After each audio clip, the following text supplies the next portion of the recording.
You know, I haven't been live on here in a few days, but I had to come on and tell you about this, guys. I'm on my way to the spa right now, so I'm kind of multitasking, and it's going to wind up being a very busy afternoon.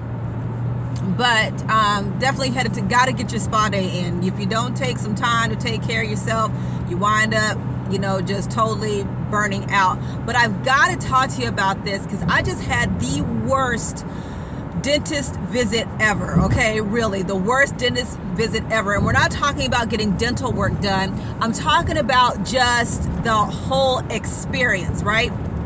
So this is my first time going to this dentist. So I'm a new client here, a new patient, and first thing is my appointment was at 8 o'clock. Lady says, you know, be here at 7:45 to fill out paperwork. Okay, cool. I get there at 7:45 and there is not a single soul in the dentist's office. I mean, there are no lights on. It's completely dark, and I'm thinking, oh my gosh, did I get the day wrong? You know, what did I do something wrong here?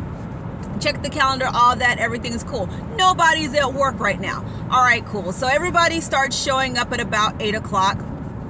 And then I get to, you know, I got to wait to hear about one of the employees was in an accident last night. And while I'm glad that the lady was okay, the fact that I had to wait for everybody to hear the story about the accident, that only made my attitude just a little bit worse. But then it gets better. So then I get this hygienist who, you know, she starts with the x-rays. And when she put the, you know, the x-ray thing in my mouth, this big instrument that you got to bite down on, the first time she did it, she put it too far back in my mouth and it caused me to gag.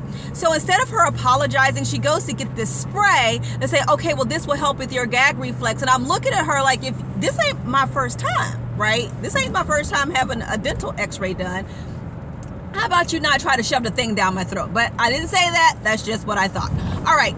So then, you know, as we're going through the x-rays, she puts the thing in my mouth again, and then the bottom just scrapes the inside of my gums.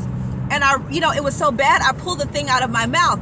And she said, well, if you, and I didn't even let her get that statement out because I'm like, you're not about to blame me for your incompetence. I said, this is not my first x-ray, okay? The thing scratched my mouth. It left a freaking mark, okay? By this time, I'm almost hot. But we haven't even got to the best part. So then as she's cleaning my teeth, she starts trying to upsell me.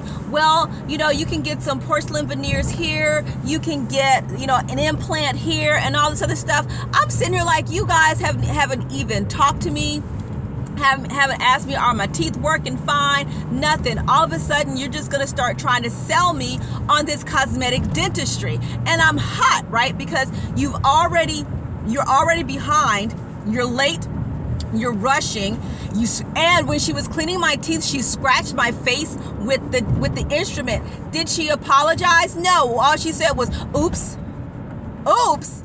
I'm sitting here like, oh my gosh, I am never going back to this place again. But the thing that got me the most is, you know, then when the dentist comes in, he starts trying to sell me again on all this cosmetic dentistry. You know, if you know, want to close some of the spacing between your teeth, if you want to, you know, get some porcelain veneers that's going to help with the color of your teeth and all this other stuff. And I'm sitting here like, are you seriously trying to sell me right now? You are, after you came in late, I got this hygienist that is just terrible. And then you're not even going to say thank you for waiting or anything. You just come in here and you just going to try and sell me on stuff. But the truth is, so many of us in our business, that's what we do.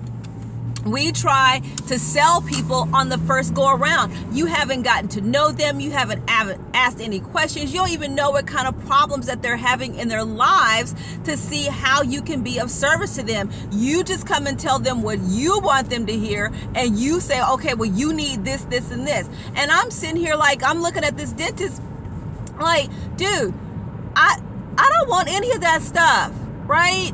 There was a time in my life when I wanted to have, you know, I wanted to close up the spaces within my teeth, right? I wanted that.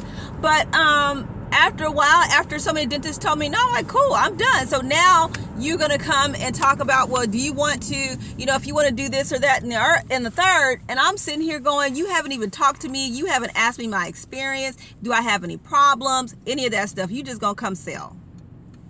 And so if you're wondering why people are not buying from you, it's because you are so busy trying to sell on the first go around. And it just doesn't work that way. You really got to get to know people.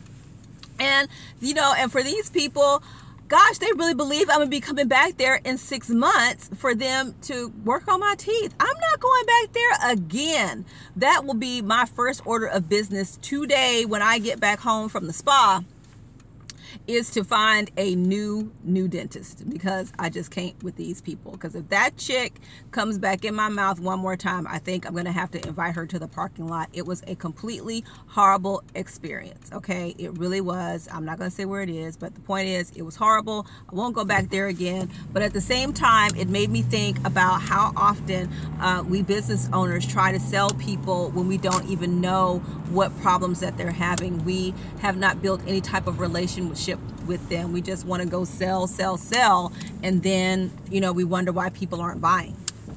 You know, if you take some time to get to know people, to get to know their wants and needs, then you can sell more effectively to them, and you can sell them stuff that they really want and not stuff that you think they should want. Okay, so I have gotten here to my spa.